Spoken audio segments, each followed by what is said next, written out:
الحمد لله وقفا وسلام على عباده الذين اصطفى اما بعد۔ آج 29ویں سپارے کی تلاوت کی گئی ہے، جس کا آغاز سورہ ملک سے ہو رہا ہے۔ اس سورت کو ملک کے نام سے اسی موسوم کیا کہ اس سورت کی پہلی ہی آیت میں ملک کا تذکرہ ہے۔ تبارک الذی بیدہ الملک، بڑی برکت والی ہے وہ ذات جس کے قبضے میں ساری حکومت و بادشاہت ہے اور وہ ہر چیز پر قادر ہے۔ یہ صورت، اس کو جو شخص عشاء کی نماز کے بعد پڑھنے کا معمول بنائے حدیث شریف کی روح سے، اس کو جہنم کے قبر کے عذاب سے نجات کا پروانہ ملتا ہے۔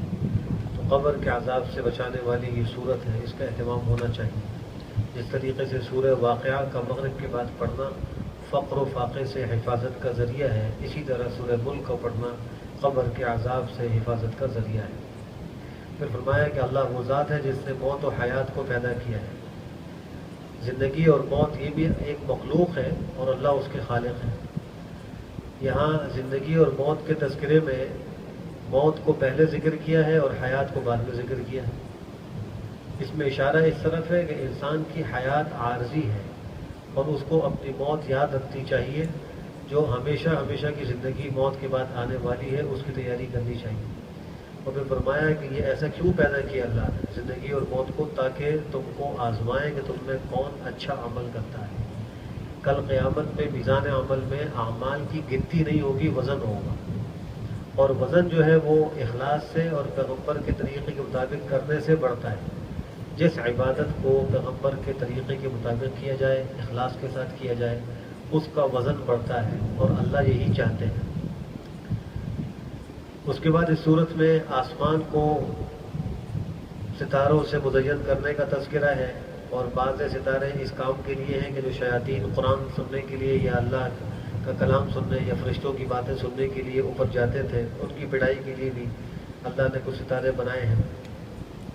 پھر جہنمی اور جنتی لوگوں کا تذکرہ ہے۔ جن لوگوں نے پروردگار کا انکار کیا ان کے لیے عذاب جہنم ہے، بہت برا ٹھکانہ ہے۔ جب ان کو اس جہنم میں ڈال دیا جائے گا تو وہ اس کے چنگھاڑ کی آواز سنیں گے۔ جہنم کی بھڑکتی ہوئی آگ کی ایک چنگھاڑ ہوگی، وہ سنیں گے۔ جب بھی کوئی گروہ اس میں ڈالا جائے گا تو داروغہ جہنم ان سے پوچھے گا کہ تمہارے پاس کوئی ڈرانے والا نہیں آیا؟ الم یأتکم نذیر قالوا بلی قد جاءنا نذیر، کہیں گے کیوں نہیں، ہمارے پاس تو ڈرانے والے آئے تھے، فقط نبنا، لیکن ہم نے ان کی تکذیب کر دی تھی، ہم نے ان کو جھٹلا دیا تھا، ہم نے کہا ہم آپ کو نہیں مانتے۔ وقلنا، اور ہم نے یہ کہا تھا کہ ما نزل اللہ من شیء، اللہ نے کچھ نازل نہیں کیا، تم تو خالی گمراہ لوگ ہو۔ اور تو یہ بھی کہیں گے کہ اگر ہم سنتے اور سمجھتے تو آج ہم جہنمی نہ ہوتے۔ دنیا میں اگر ہم فائدہ اٹھا لیتے اور ہم نبیوں کی اور ڈرانے والوں کی بات سنتے اور سمجھتے، یعنی اس پر عمل کرتے، تو آج ہم جہنم والوں میں سے نہ ہوتے۔ پھر اپنے گناہوں کا اعتراف کریں گے، لیکن وہاں اعتراف کا کوئی فائدہ نہیں، اور وہاں جزا فضا کرنے، واویلا کرنے، شور کرنے کا کوئی فائدہ نہیں۔ کہا جائے گا کہ جہنم والوں کے لیے پھٹکار ہے، دوری ہے۔ اس کے برخلاف وہ لوگ جو اپنے پروردگار سے بن دیکھے ڈرتے رہتے ہیں، یعنی خلوتوں میں، جلوتوں میں اللہ کا ڈر ان کے سامنے ہوتا ہے، ان کے لیے مغفرت ہے، بڑا اجر ہے۔ پھر اللہ نے فرمایا تم کوئی بات چھپ کر کرو یا اعلانیہ کرو، اللہ سے تو کوئی چیز پوشیدہ نہیں ہے، وہ دلوں کا بھید جاننے والا ہے۔ اس کے بعد سورہ قلم ہے۔ سورہ قلم کو قلم اسی کہا جاتا ہے کہ اس میں اللہ نے قلم کی قسم اٹھائی ہے۔ اس قلم سے مراد تقدیر لکھنے والا قلم ہے، اور جو فرشتے اس کام پر مقرر ہیں کہ اللہ کی بتلائی ہوئی تقدیر لکھتے رہتے ہیں، اللہ نے اس کی قسمیں کھائی ہیں۔ مشرکین نے آپ صلی اللہ تعالیٰ علیہ وآلہ وسلم پر مختلف قسم کے الزامات لگائے تھے۔ ان میں ایک الزام یہ تھا کہ آپ نعوذ باللہ مجنون ہیں۔ اللہ نے دلائل سے ان کے اس دعویٰ کی تردید کی اور فرمایا کہ ما انت بنعمت ربک بمجنون، آپ اپنے پروردگار کے انعام کی وجہ سے مجنون و پاگل نہیں ہیں۔ وَإِنَّ لَكَ لَأَجْرٌ غَيْرَ مَمْنُونٍ، بے شک آپ کے لیے نہ ختم ہونے والا اجر ہے، اللہ نے آپ کے لیے اتنا بڑا اجر رکھا ہے جو کبھی ختم نہیں ہوگا۔ وَإِنَّكَ لَعَلَىٰ خُلُقٍ عَظِيمٍ، اور آپ بہت بڑے اور اونچے اخلاق پر ہیں۔ تو پیغمبر کی یہاں صفات کو بھی ذکر کیا گیا اور ان پر لگائے گئے الزامات کا جواب بھی دیا گیا۔ پھر فرمایا کہ جو تکذیب کرنے والے ہیں ان کی آپ بات نہ مانیں، وہ تو چاہتے ہیں کہ آپ ڈھیلے پڑ جائیں جیسے کہ وہ ڈھیلے پڑ گئے۔ یعنی آپ اللہ کی دعوت دینے میں، اللہ کا پیغام پہنچانے میں ڈھیلے ہو جائیں جیسے کہ وہ ڈھیلے ہیں، آپ ہرگز ان کی بات نہ مانیں۔ اسی طریقے سے زیادہ قسمیں کھانے والے اور حقیر لوگوں کی بات بھی نہ مانیں، مہین یعنی بے قیمت بے وقت شخص کی بھی بات نہ مانیں۔ اس سے مراد اسی نے لکھا ہے یا تو ولید ابن مغیرہ ہے اور یا اسود ابن عبد یغوث ہے، مختلف ہی اقوال ہیں کہ یہ آپ کے سامنے آ کر جھوٹی قسمیں بھی کھاتے تھے۔ اللہ فرماتا ہے یہ بے قیمت ہے، چغلیاں لگانے والے ہیں، خیر سے بہت زیادہ روکنے والے ہیں، سرکش ہیں اور بدعمل ہیں اور زناکار ہیں۔ ان کو یہ گھمنڈ ہے کہ ہم بڑے مال والے ہیں، بڑی اولاد والے ہیں۔ ان کا حال یہ ہے کہ جب ان پر ہماری آیتیں پڑھی جاتی ہیں تو کہتے ہیں یہ پچھلے لوگوں کے قصے کہانی ہیں۔ اللہ فرمانا ہم ان کی سوڑ پر نشان لگا دیں۔ خرطوم ذکر فرمایا، خرطوم کہتے ہیں ہاتھی کی سوڑ کو، یہاں مراد اس کی ناک ہے، مطلب یہ کہ ہم اس کو بے عزت کریں۔ کل قیامت میں اس کی ناک پر ایسا نشان ہوگا کہ سارے اولین و آخرین کے سامنے وہ بے عزت ہوگا۔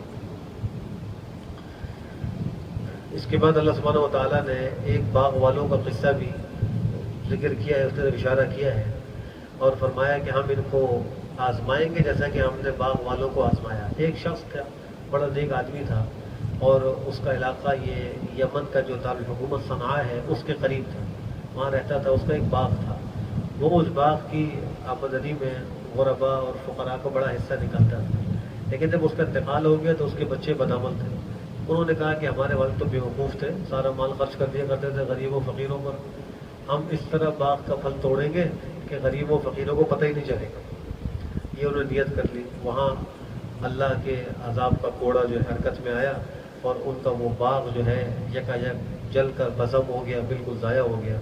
اب یہ جو ہے وہ اپنے منصوبے کے تحت گھروں سے نکلے کہ جا کے ہم باغ کا پھل توڑیں گے، غریبوں کو پتہ نہیں چلے گا۔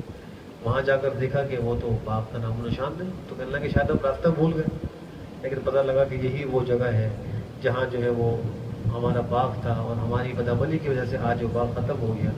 تو ان میں جو سمجھدار ہے وہ کہے گا کیا تم کو میں نے نہیں کہا تھا، تم اللہ کی پاکی کیوں بیان نہیں کرتے؟ اس وقت کہیں گے ہمارے رب کے لیے بڑی پاکی ہے اور تنزیہ ہے، بے شک ہم تو بڑے ظالم تھے۔ اور پھر ان میں سے ایک دوسرے کو وہ ملامت کریں گے اور کہیں گے کہ ہائے کاش، بے شک ہم تو بڑے سرکشی کرنے والوں میں سے تھے۔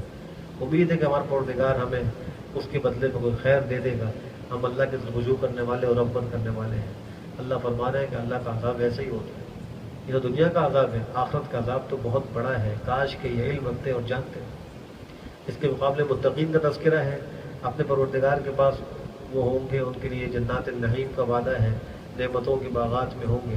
اللہ فرماتے ہیں کیا ہم مسلمانوں اور مجرمین کو برابر کر دیں گے؟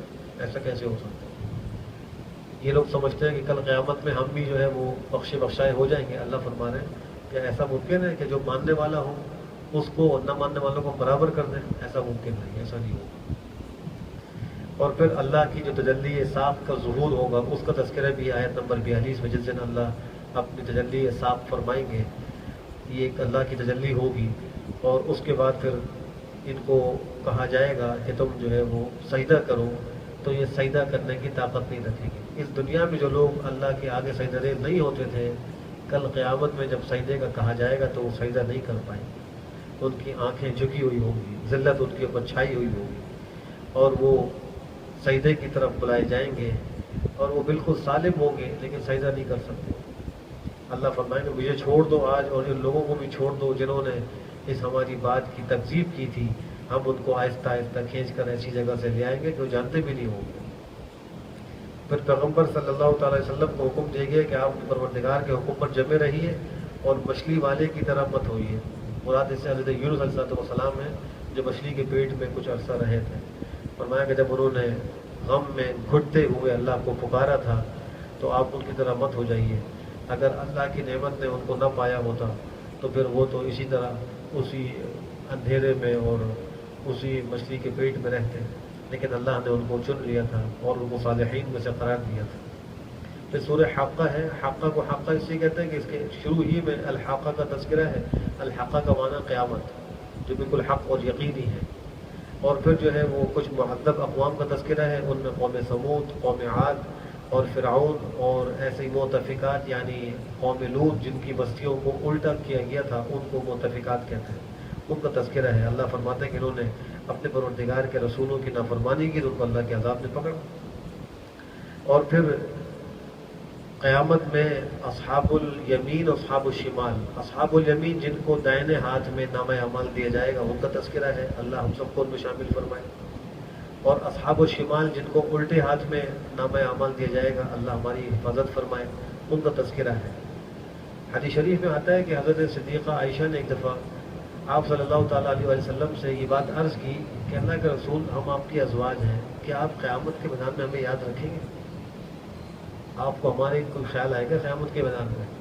فرمایا کہ ہاں، 3 مقامات پر کوئی کسی کا خیال نہیں آئے گا، کسی کو اس کے علاوہ تمہارا خیال آئے گا، لیکن 3 مقامات پر کوئی خیال نہیں آئے گا۔ ایک مقام وہ کہ جب لوگوں کے اعمال کا وزن ہو رہا ہوگا تو ہر شخص کو فکر ہوگی میرے میزان عمل کا کیا ہوگا، لہٰذا وہاں کوئی کسی کا خیال نہیں کرے گا۔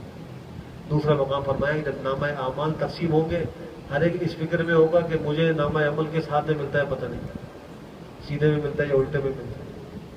اور فرمایا تیسرے جب پل صراط پر گزرنے کا مرحلہ آئے گا تو وہاں بھی کوئی کسی کو یاد نہیں کرے گا۔ یہ 3 مقام ایسے ہیں کہ وہاں تم کو یاد نہیں کریں گے، تو اس کی تیاری اس دنیا میں کرنی ہے۔ فرمایا کہ جس کو سیدھے ہاتھ میں نامہ اعمال دیا جائے گا وہ کہے گا آؤ آؤ میرے نامہ اعمال کو پڑھو، میں تو یہ امید کرتا تھا، میرا یقین تھا کہ حساب سے ملاقات ہونے والی ہے، حساب کا دن آئے گا، وہاں اللہ سے ملاقات ہو، وہ بہترین خوشباش زندگی میں ہوگا، اونچے اونچے باغات میں ہوگا، جس کے پھل جو ہے وہ چھپے ہوئے ہوں گے، اس کو کہا جائے گا کھاؤ پیو، یہ تمہارے اعمال کا بدلہ ہے جو تم دنیا کے اندر کیا کرتے تھے۔ دنیا میں انسان جو موقع سے فائدہ اٹھا کر اللہ کی عبادت کرتا ہے اس کے بدلے میں اس کو یہ سب نعمتیں ملیں گی، اللہ ہم سب کو نصیب فرمائے۔ اور جن کو الٹے ہاتھ میں نامہ اعمال دیا جائے گا وہ کہیں گے ہائے کاش مجھے نامہ اعمال نہ دیا جاتا، مجھے معلوم نہیں کہ حساب کیا ہے، ہائے کاش موت ہی آ جاتی۔ اللہ فرمانا وہ کہے گا کہ مجھے تو میرا مال بھی نہیں بچا سکا اور مجھ سے میری بادشاہت قوت ساری ختم ہو گئی۔ اس کو کہا جائے گا اس کو پکڑو، اس کو جو ہے وہ بیڑیاں ڈالو، جہنم میں ڈالو اور اس کو جو ہے زنجیروں میں جکڑ دو، اس لیے کہ یہ اللہ عظیم پر ایمان نہیں لاتا تھا، مسکینوں کے کھانے پر ترغیب نہیں دیتا تھا۔ آج اس کے لیے جو ہے وہ کھولتا پانی ہے اور غسلین ہے جو جہنمیوں کی خوراک ہوگی۔ غسلین وہ پانی کہلاتا ہے جس سے زخم کو دھویا جاتا ہے، جہنمیوں کے زخموں کو جن پانی سے دھویا جائے گا وہ جہنمیوں کی خوراک بنے گی، الیاذ باللہ۔ پھر سورہ معارج ہے، اس کو معارج اس لیے کہتے ہیں کہ اس کی تیسری آیت ہی میں معارج کا تذکرہ ہے، آسمان پہ چڑھنے کے جو راستے ہیں۔ سأل سائل بعذاب واقع، نضر بن الحارث ایک بڑا ضدی قسم کا مشرک کافر تھا، اس نے برائے استہزاء کہا تھا کہ کہاں ہے وہ عذاب جس سے تم ہمیں ڈراتے ہو، لیاؤ وہ سزا۔ اللہ فرمانے ایک سائل نے سوال کیا ہے واقع ہونے والے عذاب کا، وہ کافروں کے لیے جس کو کوئی ہٹانے والا نہیں ہوگا، یعنی جس عذاب کی جلدی بچا رہے ہیں جب وہ آئے گا تو اس کوئی روکنے والا نہیں، کوئی اس سے بچنے والا نہیں۔ اور پھر فرمایا کہ یہ جس قیامت کو بہت دور سمجھ رہے ہیں ہم تو اس کو بہت قریب سمجھتے ہیں، اس دن حال کیا ہوگا، آسمان جو ہے وہ پگھل جائے گا، پہاڑ جو ہے وہ روئی کے گالوں کی طرح اڑیں گے، کوئی جگری دوست کسی جگری دوست کے بارے میں کوئی سوال نہیں کرے گا۔ اس دنیا میں تو لوگ پوچھتے ہیں نا کیا حال ہے، ٹھیک ہے، فلاں کا کیا حال ہے، لیکن کل قیامت میں گنہگاروں کا حال یہ ہوگا کوئی کسی کا جو جگری دوست ہوگا وہ کچھ نہیں پوچھے گا، ہر ایک کو اپنی اپنی پڑی ہوگی، حالانکہ اس کو دکھا دیا جائے گا یہ تمہارا دوست ہے۔ جیسے سورہ مومنون اللہ فرماتے ہیں فَإِذَا نُفِخَ فِي الصُّورِ فَلَا أَنْسَابَ بَيْنَهُمْ وَلَا يَتَسَاءَلُونَ، جب سور پھونکا جائے گا تو آپس میں کوئی رشتہ داریاں باقی نہیں رہیں گی، باپ بیٹے کو نہیں جانے گا، بیٹا باپ کو نہیں جانے گا، ماں بیٹی کو نہیں جانے گی، بیٹی ماں کو نہیں جانے گی، اور شوہر بیوی کو نہیں جانے گا اور بیوی شوہر کو نہیں جانے گی، سب رشتے وغیرہ انسان کی نگاہوں سے اوجھل ہو جائیں گے، اور نہ ایک دوسرے پوچھیں گے، ایک دوسرے کا سوال بھی نہیں کریں گے، اپنی اپنی فکر ہوگی۔ اللہ ہمیں اس مقام پر کامیاب فرمائے، ثابت قدمی نصیب فرمائے۔ پھر فرمایا کہ انسان جو ہے یہ بڑا جلد باز ہے، یہ جو ہے جب اس کو تکلیف پہنچتی ہے تو بہت چلاتا ہے، جزا فضا کرتا ہے، اور جب جو ہے وہ کوئی اس کو بھلائی پہنچتی ہے تو پھر وہ بہت زیادہ خیر کے کاموں سے روکنے والا ہو جاتا ہے، اللہ کا شکر ادا نہیں کرتا۔ لیکن چند لوگ ایسے ہیں کہ جو ایسے نہیں ہیں، وہ اللہ کی نعمتوں پر شکر بھی ادا کرتے ہیں، مصیبتوں پر صبر بھی کرتے ہیں، وہ نماز پڑھنے والے لوگ ہیں، مصلین ہیں، جو اپنی نمازوں پر دائم اور قائم رہتے ہیں، اور جو اللہ نے ان کو مال دیا ہے اس کے اندر جو معلوم حق ہے وہ بھی ادا کرتے ہیں، سائل و محروم دونوں کو دیتے ہیں، یا وہ دین کی تصدیق کرتے ہیں یعنی قیامت کے دن کی تصدیق کرتے ہیں، اپنے پروردگار کے عذاب سے خائف رہتے ہیں، بے شک آپ کے پروردگار کا عذاب مجھ سے نہیں بچا جا سکتا، یعنی اس سے بچنا مشکل ہے، اور اپنی ناموس کی حفاظت کرتے ہیں اور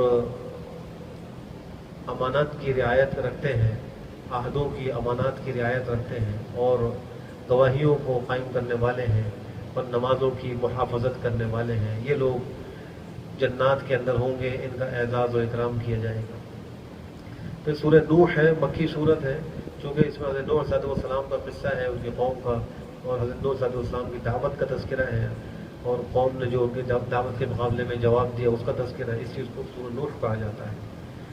اس صورت میں انہوں نے اللہ سبحانہ وتعالیٰ سے یوں عرض کیا کہ میرے پروردگار، میں نے اپنی قوم کو رات بھی دعوت دی، دن میں بھی دعوت دی، میری دعا سے، میری دعوت سے ان کے اندر سوائے نفرت کے اور کچھ اضافہ نہیں ہوا، وہ مزید نفرت کرنے لگے، اور جب بھی میں ان کو دعوت دیتا تاکہ آپ ان کو بخش دیں تو وہ اپنی انگلیوں کو اپنے کانوں میں ڈال دیتے تھے اور اپنے کپڑوں کو اپنے چہروں پہ ڈال دیا کرتے تھے اور تکبر کیا کرتے تھے۔ میں نے ان کو اعلانیہ بھی دعوت دی، پوشیدہ بھی دعوت دی، میں نے یہ بھی کہا کہ اپنے پروردگار سے مغفرت طلب کرو، بڑا بخشنے والا ہے۔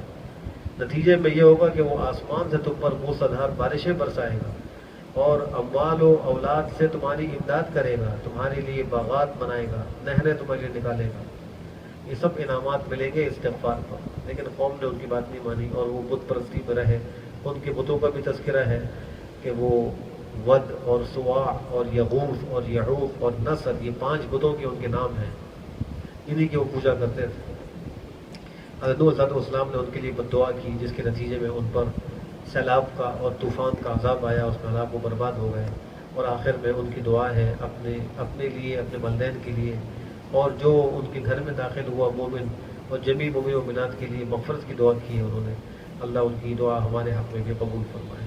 یہ سورت جن ہے، مکی صورت ہے، چونکہ اس صورت کے اندر جنات کے قرآن سننے اور اسلام لانے کا تذکرہ ہے، اس لیے اس کو جن کے نام سے موسوم کیا گیا ہے۔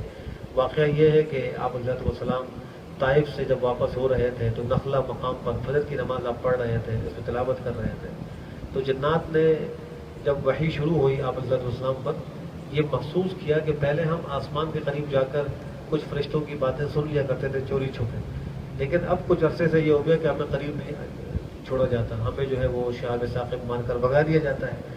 تو اس کی کیا وجہ، چلو معلوم کرو، کوئی دنیا میں خاص واقعہ ہوا۔ تو وہ دنیا کے اندر چکر لگانے لگے، گھومتے گھومتے وہ مقام نخلا پر جب پہنچے تو آپ فجر کی نماز میں تلاوت کر رہے تھے، انہوں نے وہ قرآن سنا تو کہا کہ او ہو، یہ ہے بات، اس کی وجہ سے، اس کلام کے نزول کی وجہ سے ہمیں اوپر جانے سے روک دیا گیا ہے۔ انہوں نے اس کلام کو سنا اور اس پر ایمان لائے، اپنے قوم کو جا کے بھی ڈرایا۔ اس سب کا تذکرہ اسی صورت کے اندر ہے۔